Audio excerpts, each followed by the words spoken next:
Hello. Well, many people have asked me, well, why don't we see any flying videos from you anymore? And the reason for that is twofold, basically. First of all, you know, this plane I bought quite a few years ago now, and I took it to my old mechanic, who in the past had been very good to me, I thought. And even if he was kind of slow. When you get recommended someone from other people in the same community who owns that type of aircraft, you know, you listen and you perhaps don't do as much background research as you should have done. And this mechanic, who had been good, like I said, good but slow to me, what I thought in the past, turned out with this plane to take even longer than he used to do. And I just got a feeling that, you know, I was very, very, very disheartened many times I came up and saw how little progress had been made. And then finally he got an employee of sorts who worked for him, and the pace picked up a little bit more. And that guy was basically the one who told me that, you know, all the stuff you think gets done doesn't get done at all.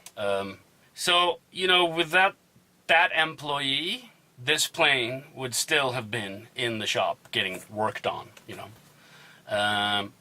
He took it upon himself, because he's a good man, to kind of finish the work that needed to be done for her to get out of there, you know. And it's turned out pretty hard to find people here in Los Angeles that has the expertise needed for an old aircraft like that, and turbo commanders. You know, there are no commander experts in Los Angeles per se.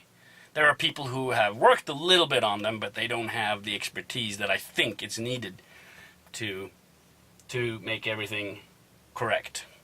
And, you know, we're pretty close. There's not that much to do, but in all this time of waiting as well, all this time of losing time, so to speak, you know, all other things crop up. For instance, I have a fuel leak on my outboard tanks, and that's just simply because they've been sitting too long and haven't been filled with fuel.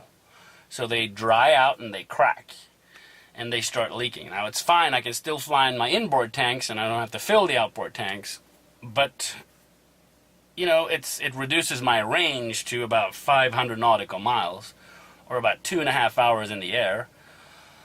So that's kind of annoying. You can't do any longer trips with it, so they're going to have to be replaced now. And that's an extra cost, you know, that I hadn't anticipated. And that's part of the reason why we haven't flown that much this year.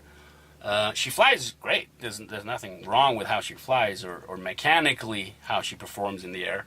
It's just niggly things. The cabin still leaks the pressurization, so I can't go as high as I want to do, and I therefore can't get the fuel economy that I need up there. And that's partially why the parts of this interior is out, so we can seal the leaks from the inside. And the other reason we haven't done that many videos is I've heard more and more stories of pilots putting things on YouTube, and then the FAA coming after them for some procedure bust or something. So that's not very fun to know that you're putting yourself at risk, your license at risk, and, you know, maybe might be facing a 709 ride in the future for something you're just doing for the entertainment of other people, you know. So that gives me a little pause, you know. It's like, well, why do that? You know, why put yourself in that risk, you know? I think one of them they dinged was Steve One Kinevo, which I think you all follow, the guy who flies the TBM. Very nice young man who has impeccable procedures, I think. But they busted him for something, you know, I don't know what. So, you know, that gives you a little pause, you know. Why put yourself in that situation or open yourself up to that kind of risk, you know? You know, I love flying, it's my passion, but I'd rather not lose my license doing so, you know. Now, obviously, in the end, I think I'm going to get back to it when it's stuff that's where I know nothing is questionable about what I'm shooting. Then, of course, I will put it up in the future. But for now, I'm just going to do more of the hangar stuff and airplane talk in general than I am going to do flying videos. All right, see you.